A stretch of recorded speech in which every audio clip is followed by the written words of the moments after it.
Hello friends, today we will discuss mesh analysis.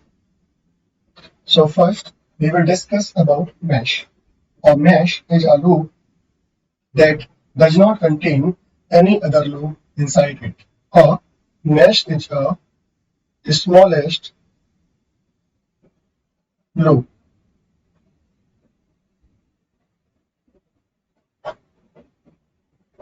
Mesh analysis is used to analyze the circuit using mesh currents rather than the element current. Element current is a current which is flowing in each individual element in the circuit. It is applicable only to planar circuits. Now, what is a planar circuit? A planar circuit is one which can be drawn in one plane or one dimension without crossing other branches. Let's have an example. In figure 1, this is a cubic structure, and we all know that it is impossible to draw any cubic structure in one dimension, as well as this branch is crossing other branches. So this circuit is non-planar.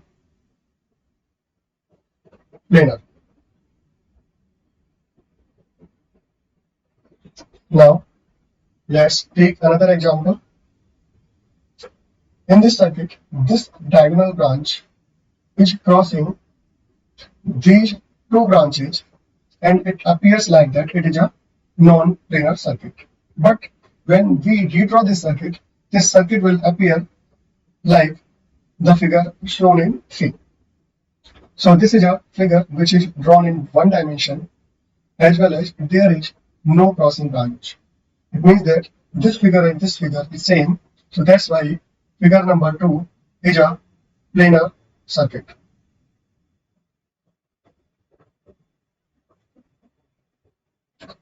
As we have discussed, the mesh analysis is applicable only to planar circuit. So in non-planar circuit, mesh analysis is not applicable.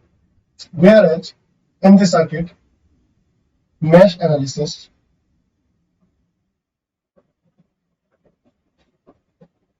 will always be applicable. So let's see what is the procedure to apply it.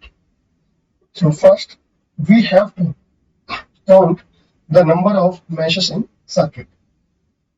Then we will assign the mesh current in each mesh either in clockwise direction or either in anti-clockwise direction. After this step, we will write the KVL equation in each mesh. Then we will solve simultaneous equations to get the mesh currents. Now let's take an example. So in figure 4, this is a circuit given. In this circuit, first we will count the number of meshes. So this is a mesh, this is also a mesh. But when we talk about the bigger loop, this will not be considered as a mesh because it already contains two meshes inside it. So only two meshes are here. So I am numbering first. This is mesh 1. This is mesh 2. The first step is that we will count the number of meshes. So here we have counted number of meshes. Then we will assign the current in each mesh. Suppose the current I1 is flowing in mesh 1, which I am considering clockwise. Similarly, I am considering the current in second mesh, that is I2, which is also flowing in clockwise direction. After that, we will write the KVL equation in each mesh. So KVL equation in mesh 1 we will always rotate in the direction of mesh current. So what I will write? I will write minus 36, because when we will move in the direction of I1, we will find negative polarity first, then the positive polarity. So we are heading in the direction of rise in voltage. So rise in voltage will be considered as -1. Then we will encounter this 2 ohm resistor, and the voltage across this resistor will be 2 into current flowing through the resistor, that is I1. According to Ohm's law, as this is a voltage drop, so it will be written with the positive sign. Next, we will write the voltage drop in 12 ohm resistor. This is the value of resistance into resultant current. So in this resistor, 12 ohm resistor, I1 is flowing to the left side of it, whereas current I2 is flowing upward to the right of it. So the resultant current will be equal to I1 minus I2, as it is a common element between first and second mesh. So this is I1 minus I2. Then we will move on to next element, that is 4. So 4 into current of that resistor, I1 is equal to 0, like the loop is complete. So now we will segregate the coefficients of I1 and I2. So 2 plus 12 plus 4, 18 I1 minus 12 I2 is equal to 36. Suppose this is equation 1. Similarly, we will apply the KVL in mesh 2. So applying KVL in mesh 2. So we will rotate in the direction of I2. So we are starting with the voltage source first. So when we will move in the direction of I2, we will find the positive polarity of voltage source first, then negative. So we are heading in the direction of fall in voltage. So fall in voltage will be written as with plus sign. Then we will encounter the resistor which is having value 3 ohm. So this is the resistance value into the current in that resistor, which is the voltage drop. Then we will move on to 12 ohm resistor. In this resistor, the resultant current is I2 minus I1. Then we will find the 9 ohm resistor. Then the value of resistance into current is equal to 0, as the loop is completed. Now we will segregate the coefficients. So minus 12 I1 plus 3 plus 12, 15, 15 and 9, 24 I2 is equal to minus 24. Suppose this is the equation 2. Now we will solve these two equations. So first method, which is known as Gaussian elimination method. In this method, we will equate the coefficient of either I1 or I2, and then we will add or subtract these two equations. So here I am multiplying equation 1 by a number 2. So this is 2 into the equation number 1, that is 18 I1 minus 12 I2 is equal to 36. And the second equation is 12 I1 plus 24 I2 is equal to minus 24. So now the coefficient of I2 will be equal. Then we will add these two equations. So here we will add these two equations. So coefficient of I2 finally will be equal to minus 12 into 2, that is 24. So this coefficient will cancel out. So the resultant will be 2 into 18, 36 minus 12, 24 I1 is equal to 36 into 2, 72 minus 24, that is 48. So from here we will get I1 is equal to 2 ampere. So this I1. Now I will put this I1 value into equation 1 or equation 2. Or what we can do, we can also multiply this equation number 2 by 1.5. Then the coefficient of I1 will be equal, and then we can cancel out this. So here I am put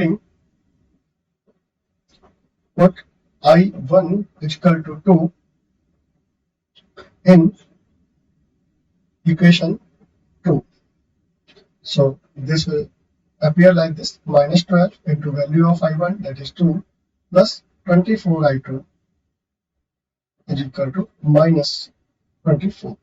When we will solve this, we will get 24 into I2 is equal to minus 24 plus 24, that is 0.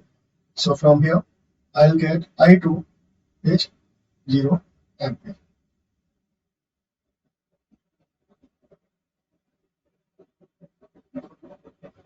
So now look into the circuit. I1 was flowing in the mesh 1, and whereas I2 was flowing in mesh 2. So this 2 ohm resistor and 4 ohm resistor was taking the current I1. So current through these two resistors will be 2 ampere, whereas the current in this resistor will also be 2 ampere. Similarly, the 9 ohm resistor and 3 ohm resistor was the element of mesh 2. So this will carry current 0 ampere, and this will also carry 0 ampere, or they will carry no current. But this 12 ohm resistor was common between mesh 1 and mesh 2, and the resultant current for this was I1 minus I2. So I1 is 2, I2 is 0, so the resultant current will be 2 ampere. One another method that is known as Cramer's rule, that is also very popular. So method 2 is known as Cramer's rule.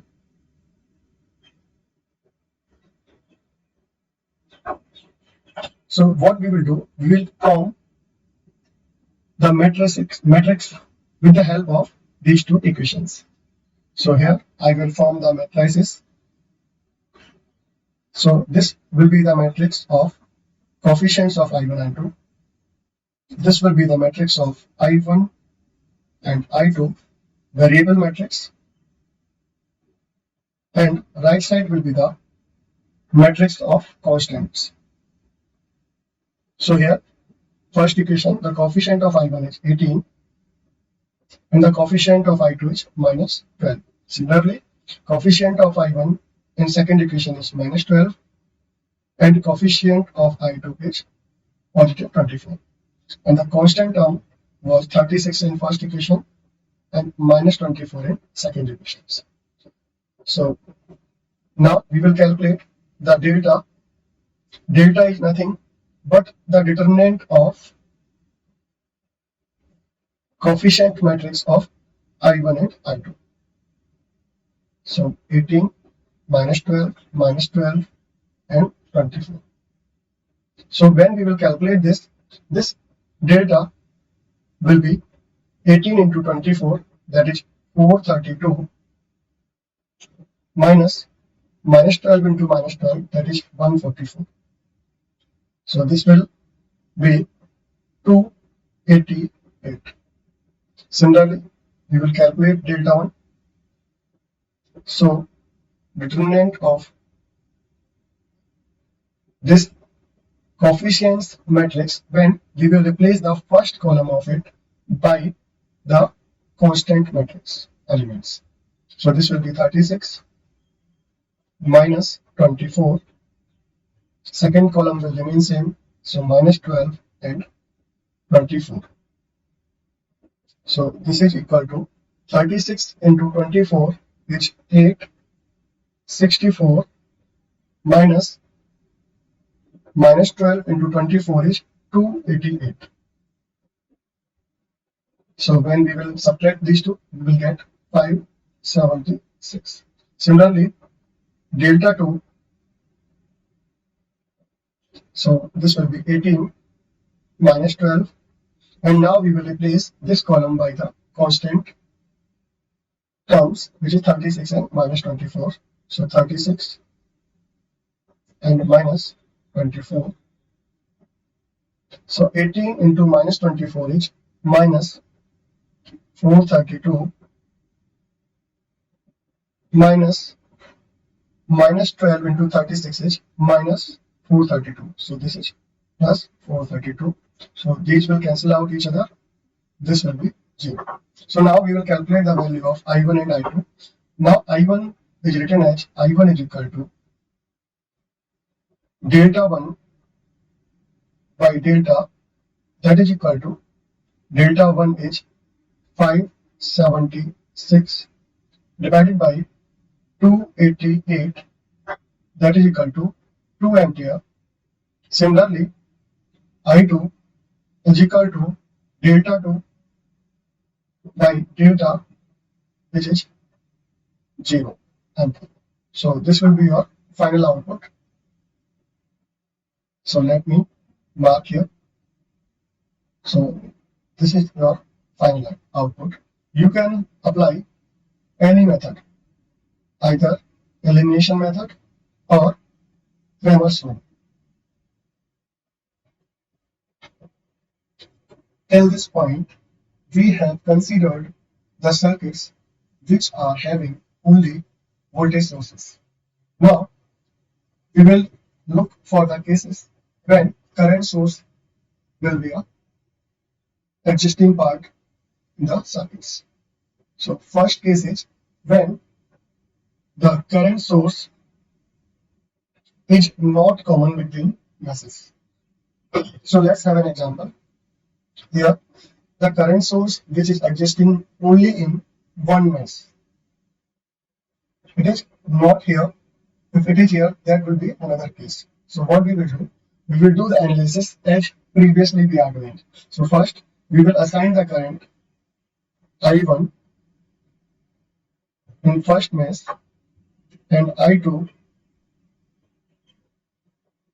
in second mesh. Then we are applying KVL in first mesh, KVL. So from KVL, what we can write? We can write minus 10, that is the rising voltage, plus 4 into current through the resistor, that is I1, plus 6, which is a common element. The resultant current will be I1 minus I2.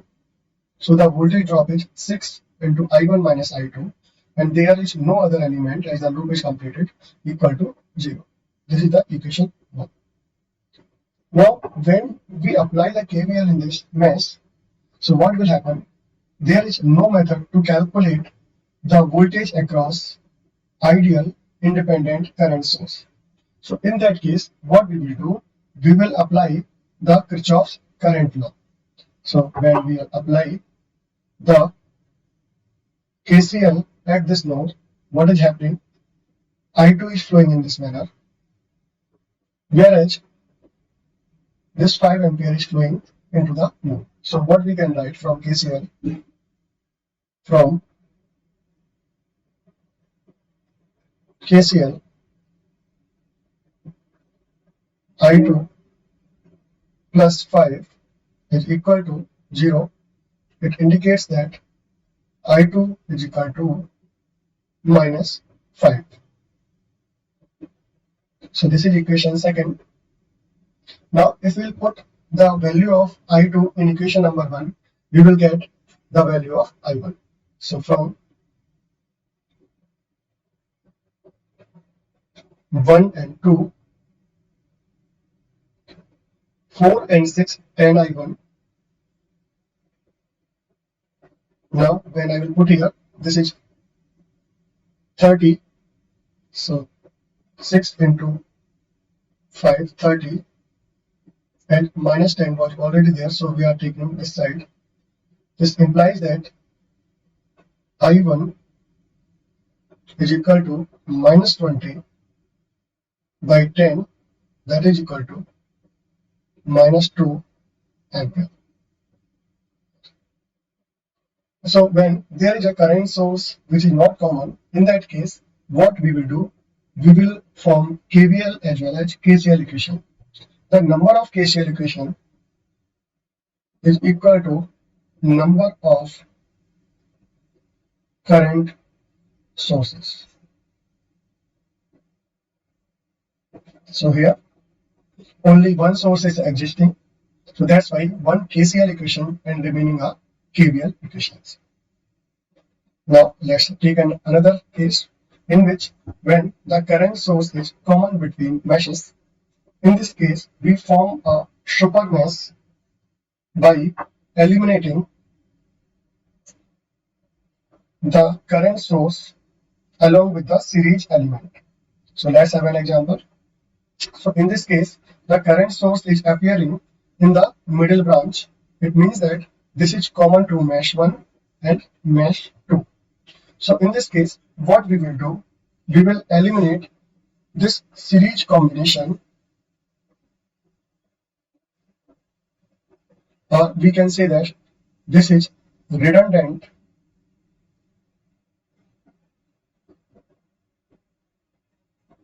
and we will redraw the circuit that will be known as SuperMesh. So that's how we will draw. So this circuit will be drawn in this manner. So this circuit is a SuperMesh. Now how we will solve? So we will solve in this fashion.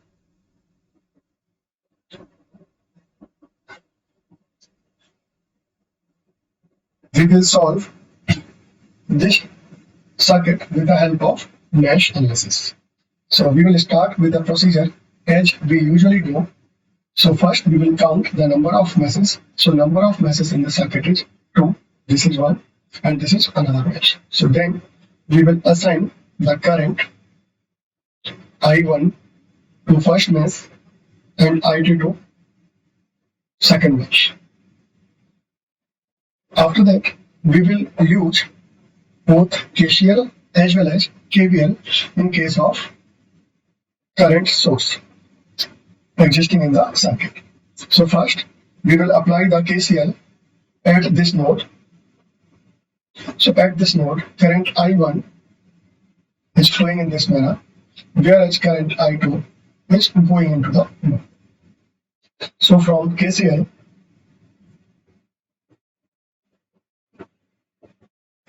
what we can write? We can write this I2 is equal to I1 plus 5.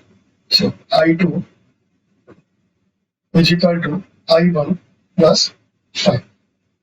Suppose this is a equation 1. This is I1, this is I2. So now we will apply the KVL equation in the SuperMesh. So first we will draw the KVL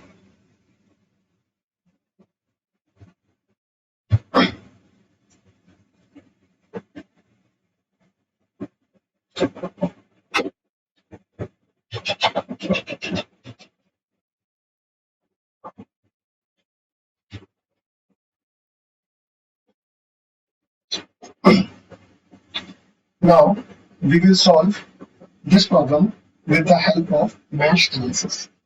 So first we will count the number of meshes in the circuit. So here this is a first mesh and there this is another mesh.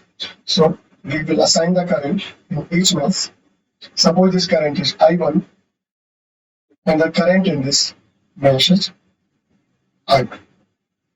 So we already have discussed if a current source existing in the circuit, we will use both KCL and KVL. So first from KCL, what I can write, if I'll apply the KCL at this node, what will happen? The current I2, which is coming this way, whereas the current I1 is going this way. So from KCL, if this node is A, now KCL at node A, from KCL at node A, what I can write is I2 is incoming current toward the node, whereas I1 and I5 are outgoing current. So what we can write, I2 is equal to I1 plus 5. Suppose this is a equation 1. So we have already got the equation 1. Now we need another equations to solve the parameter I1 and I2. So what we will do, we will form a SuperMesh. And SuperMesh is formed when we will eliminate this series combination and redraw the circuit. So this is redundant. Now we will redraw the circuit, which will be known as SuperMesh. So the circuit is SuperMesh. Now, when we will apply the KVL, the current of each mesh will remain intact inside the boundary in which we have assigned the current. People are often confused that I1 can flow through this resistor or this resistor. Similarly, I2 can flow through this 4 ohm resistor, or I1 can be equal to I2. But it is not the case here. This I1 will remain intact within this boundary and I2 will remain intact within this boundary.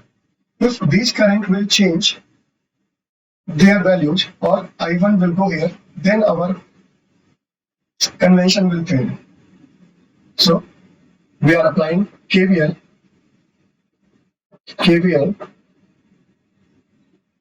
in SuperMesh. What I can write, minus 20 plus 4I1 plus 6I2 plus 10I2 is equal to 0, as the loop is completed. So when we will resolve coefficients, so 4I1 plus 16I2 is equal to 20. So this is equation 2. Now we will find the value of I1 and I2 from equation 1 and 2. So now I am putting the value of I2 in equation 2.